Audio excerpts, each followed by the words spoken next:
Fala pessoal, sejam bem-vindos a mais um Consulta Aqui, o programa Sem Remunereis.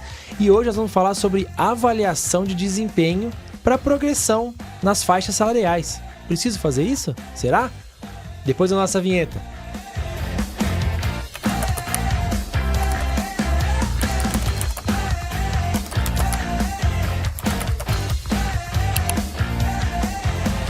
De volta à Consulta Aqui na área com o meu amigo Thomas. Thomas, bora lá falar mais um pouquinho sobre... Vamos lá, um prazer estar aqui mais uma vez. De remuneração e seus tentáculos. É isso aí, vamos pra cima. Thomas, é o seguinte, vamos lá.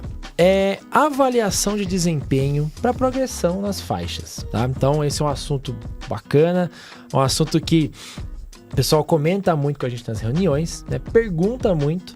Então eu queria que você desvendasse alguns mistérios desse assunto. Vamos lá. Por exemplo, eu preciso, de fato, fazer uma avaliação para ter uma progressão nas faixas, ou eu posso, por exemplo, contratar o cara lá a 80%, né?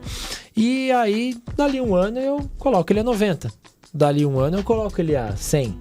Né? Então eu preciso ter a avaliação, ou eu posso usar o tempo a meu favor para isso? Legal. A rigor, você não precisa. A questão é o quão interessante é você ter essa avaliação, né? Falando com os nossos amigos de RH, eu convido todos a pensarem o seguinte: se você trabalha só com o tempo como mecanismo ali para fomentar esses avanços de 80 para 90 e de 90 para 100, você tende a entrar numa jornada de progressões automáticas, sem grande reflexão. Só o tempo te move a fazer esses movimentos, né? Ter alguma forma de mensuração do desempenho te ajuda a evidenciar quem está de fato pronto para esses movimentos e quem talvez não está tão pronto assim.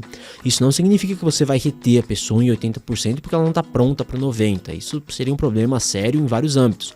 Agora, você pode, durante esse caminho, né, essa trajetória, identificar quem realmente está pronto, quem realmente tem ali as entregas que você precisa, quem realmente conversa com a cultura e com a natureza da sua empresa, para você poder avaliar quem que segue contigo e quem não segue durante esses primeiros 1, 2, 3 anos da pessoa na empresa ali até ela chegar no 100%, né? Mas enfim, Felipe, como eu disse, a rigor você não precisa, porém pode ser uma boa prática. Uma ótima prática. Uma ótima prática. Legal. Isso aí. E Thomas, e como que eu faço essa avaliação, então? Eu uso ela, eu crio uma avaliação, um sistema de avaliação e eu aplico na empresa inteira? Como que eu faço essa avaliação? Legal. É interessante que você estabeleça algumas práticas um pouco mais específicas para cada grupo de cargos. Não faz muito sentido você avaliar, por exemplo, um gerente e um operador de produção da mesma forma. Veja que são contribuições diferentes, atividades diferentes, naturezas diferentes de cargos. Então, caro amigo do RH, é interessante nós pensarmos sempre em aglutinar esses cargos em grupos mais ou menos homogêneos, para que a gente possa trabalhar então mecanismos de avaliação que façam sentido. Em geral, a gente percebe dois grandes grupos. Um grupo que aglutina ali cargos de natureza mais administrativa, analítica e também cargos táticos, podendo por vezes entrar nesse grupo também cargos ali de nível mais técnico, né, que às vezes podem ter atribuições avaliáveis da mesma forma que esses outros grupos analíticos, etc. E um outro grupo de cargos mais operacionais, tá? Cargos ali mais talvez que atuam em processos produtivos, processos característicos caracterizados, né, melhor dizendo, pela sua atribuição majoritariamente operacional, né? Então a gente pode dividir nesses dois grupos. Então, Felipe, é interessante sim que a gente faça alguma forma de divisão para trabalharmos grupos com características homogêneas de uma forma conjunta entre si, mas não uma única forma para todo mundo na empresa toda. Perfeito. Eu imaginei que a gente tinha que subdividir aí, porque realmente é difícil criar uma, né, para todos, sim, né? Sim. E aí a gente pega lá, vamos lá então, táticos, administrativos e técnicos, tá? Eu faço essa avaliação, por exemplo, por meta ou por competências do cargo, como que eu faço essa avaliação? Não, legal, boa pergunta. A meta tende a não funcionar muito bem para isso, porque a meta é um esforço que tem um prazo para acontecer, tem um objetivo, claro, e ela pode não ser cumprida. A meta ela é um desafio, normalmente se traz algumas dificuldades, né? Então a meta pode não funcionar muito bem dentro da lógica que você espera para um mecanismo de promoção, de progressão salarial, melhor dizendo, justamente por essas características. Quando a gente fala dessa progressão de 80%, 100%, ou 70%, 100%, 60%, 100%, quanto for que a sua empresa trabalhar, você precisa trabalhar com indicadores mais conectados com a realidade do dia a dia ali, com as atividades mais ordinárias, vamos dizer assim. A meta é algo um pouco mais extraordinário, né? Aqui a gente está falando das atividades ordinárias. As competências podem ser usadas para isso? Podem. As técnicas, né? As comportamentais talvez é um pouco mais complicado, mas as técnicas você pode usar. A questão é o certo grau de subjetividade que isso carrega. As competências técnicas têm um certo grau de subjetividade na avaliação. Vamos dizer que nós trabalhamos juntos. E você, Felipe, você é meu chefe.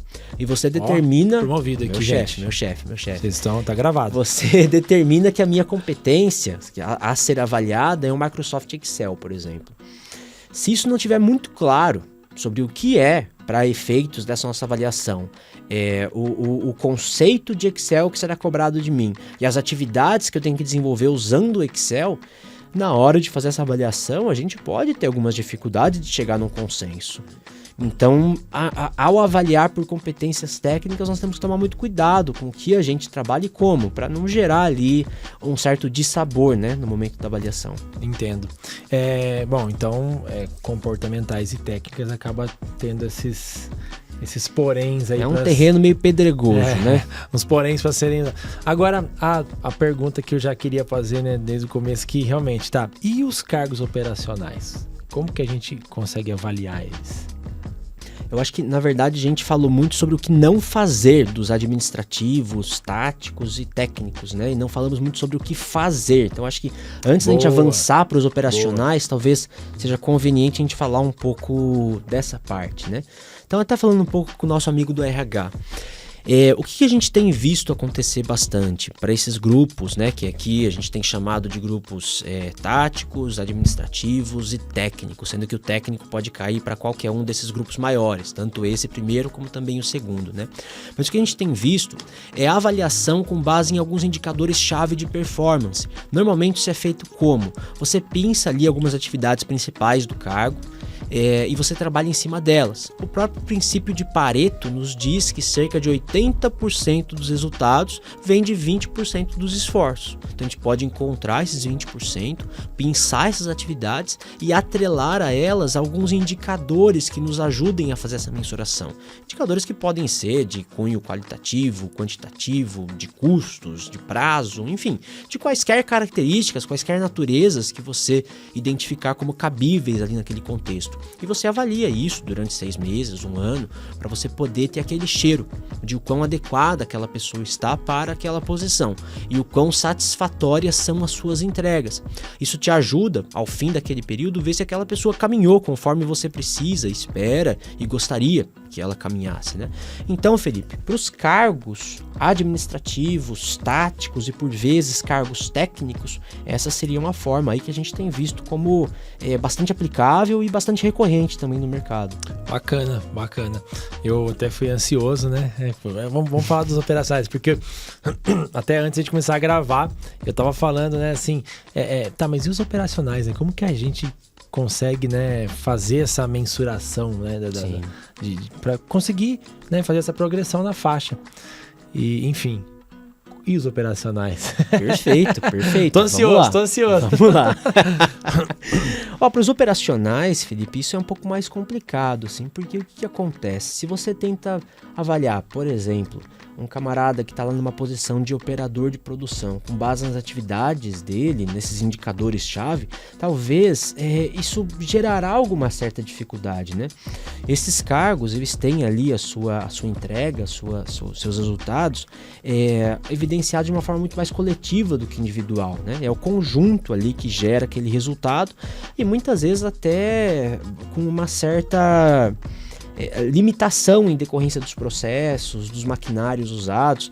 Então, são posições que não têm uma atribuição tão avaliável a nível individual. Então, a gente tem que ir um pouco mais para o nível coletivo. Então, como que a gente faz isso para trazer essa avaliação um pouco mais individual?